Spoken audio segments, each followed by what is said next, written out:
que vous a apporté Michel Sony? Vous savez, j'ai été en fait en Géorgie, j'avais très bons professeurs à Moscou aussi. Et si vous voulez, quand j'ai rencontré Michel Sony, cet renseignement que j'ai vraiment bien étudié, ça va au-delà des renseignements, comme disait Georges Siffra, et je suis tout à fait d'accord avec lui, parce que ça c'est un événement pour les musiciens qui veulent aller plus loin, de révéler un artiste chez soi, ça c'est quelque chose de formidable et essentiel pour le pianiste. Et c'est ce que j'ai trouvé dans cet enseignement, c'est ce que j'ai trouvé chez Michel Sony, et c'est pour ça que j'ai resté si longtemps avec lui pour justement développer cette espèce de, si vous voulez, c'est la révélation de notre profondeur. Notre profondeur. C'est d'interviewer la petite fille de Paul Valéry. Vous y songez souvent? Paul Valéry, bien entendu, c'était mon grand-père chéri, si je puis dire. Et je l'ai un peu connu. Vous l'avez connu? Et oui. Quel est votre souvenir de lui? C'est un souvenir blagueur. Alors nous allons parler de la présence de Michel Sony depuis longtemps. Alors, école, méthode, fondation, concert, où pensez-vous qu'il a le mieux réussi? La méthode, je trouve sa méthode remarquable. Méthode parce qu'il y a mis sa réflexion, son intelligence, mais aussi, pas seulement conceptuelle, des êtres aussi. Et donc, il a exploité tout ça avec une méthode pianistique extrêmement intéressante, parce que très musicale. Il a créé, c'est plus la méthode Czerny, parce que moi, j'ai fait des gammes, des arpèges et tout ça, et ça m'ennuyait terriblement. Mais là, on peut prendre du plaisir. Je trouve que c'était une vraie réussite. Qu'il a, voilà, qui est à son actif. Vous m'avez dit quelle était sa réussite, un échec? Oh, ça, comment voulez-vous que je vous dise? Je ne sais pas, moi, c'est pas possible. Lui, sûrement dans sa tête, il a des échecs, parce que personne n'est satisfait jusqu'au bout de ce qu'il fait. Un être intelligent ne peut pas être satisfait. Alors, je me réfère à mon grand-père. Si j'ai rencontré Michel Sony il y a déjà longtemps, c'est parce que j'avais une envie folle de reprendre le piano. Je savais qu'il aidait des personnes qui avaient joué du piano et qui s'étaient arrêtées à reprendre cette pratique pianistique.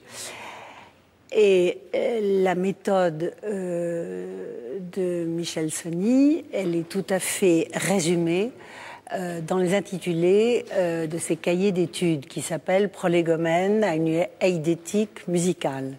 Ça dit tout, ça. Hein. Prolégomène, c'est l'introduction à un savoir, à une maîtrise, mais l'introduction. Mais c'est en même temps très rigoureux.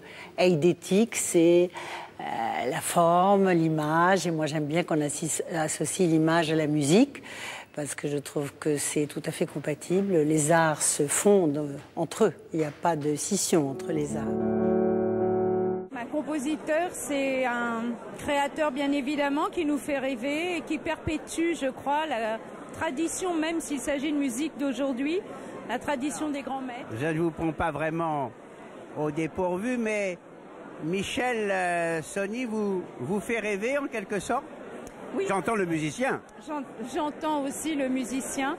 Oui, par son cursus, par ce qu'il a pu transmettre à ses élèves, ce que j'ai pu entendre des enregistrements de ses œuvres, et de sa foi en la musique et en justement tous ces jeunes qui vont perpétuer, parce que sans les interprètes, nous n'avons pas de possibilité de futur, si j'ose dire, pour les œuvres. Et en même temps, c'est vraiment la bonne boucle dans la mesure où Michel crée, fait connaître, fait savoir. Donc c'est un tout, c'est parfait.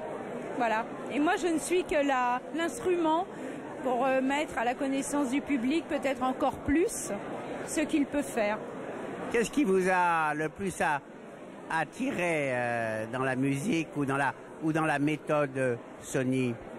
Eh bien c'est, je crois, ce rappel aux sources, je dirais un peu historiques de la musique, tout ce qu'il a pu connaître avec sa science énorme, et de le mettre au service pour le faire connaître, notamment je pense aux origines donc hongroises. Et il y a ce rappel tout en étant personnel en fait. Et ça c'est très important. Et dans sa méthode, c'est également la possibilité de toucher un petit peu tous les niveaux.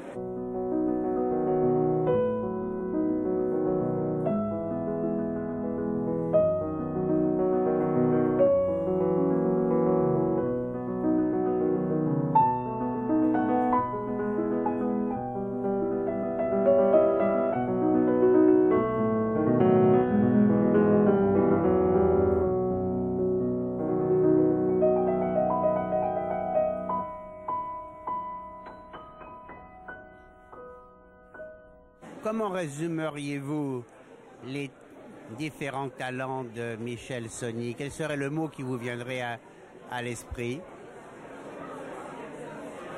Ah, c'est difficile. C'est une personnalité très cachée et très secrète qu'il faut découvrir et qui est très riche intérieurement.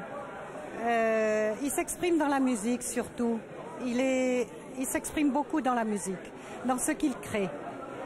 Et il faut le connaître pour un petit peu violer toute sa profondeur d'âme, toute sa richesse. C'est quelqu'un de très grand.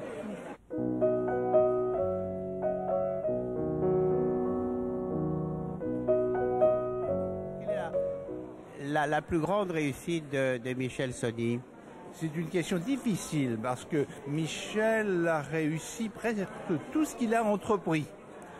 C'est un homme qui réussit, qui a quelque chose en lui, un charisme, et puis il réussit. Mais je pense que sa réussite est basée sur le travail d'abord, sur le travail et sur la persévérance dans une même voie.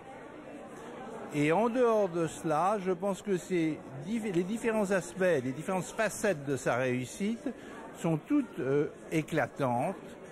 Peut-être la fondation qui perdurera pour moi après lui et avec les jeunes qu'il a formés, et peut-être le sommet de ses facettes.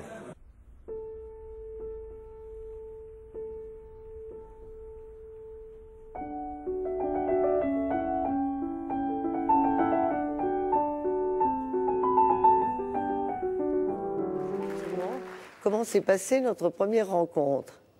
Peut-être que je vais poser la question à Michel, qui n'est pas loin de moi, mais je suis sûre que c'est à la faveur d'une rencontre, et c'est parce qu'il s'occupe spécialement d'enfants. Et en plus d'enfants qui sont jeunes, qui ont toute la vie devant eux, et c'est quand même merveilleux de donner sa chance au talent. J'y pense beaucoup avant parce que je voudrais que ce soit réussi, je voudrais que les gens soient contents, qu'ils passent une bonne soirée, donner de la joie à celui qui a cette fondation, qui met tout en place, et également que ça apporte aux enfants un plus déjà actuellement dans leur vie. Tout peut être musique dans la vie. Une plante, un livre, tout peut vous apporter de la musique. C'est quelque chose qu'on ressent en soi. Et Verlaine a très bien dit de la musique avant toute chose. Une soirée de gala, c'est très important, c'est très valorisant, aussi bien pour ceux qui participent, autrement dit les jeunes pianistes de la Fondation, que pour la Fondation elle-même, puisque c'est une soirée qui a lieu au bénéfice de la Fondation chaque année. Nous avons le privilège d'avoir monsieur et madame Dassault comme mécènes, justement. Et donc c'est important à tout niveau.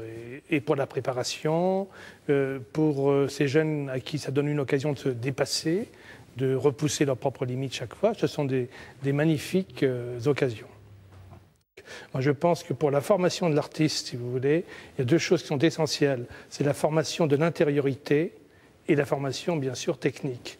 La formation de l'intériorité, c'est cette faculté de développer la sensibilité, de lui donner une occasion de se mouvoir à travers un langage sensible, d'éprouver cette aptitude à vibrer et cette émotivité qui se renforce peu à peu.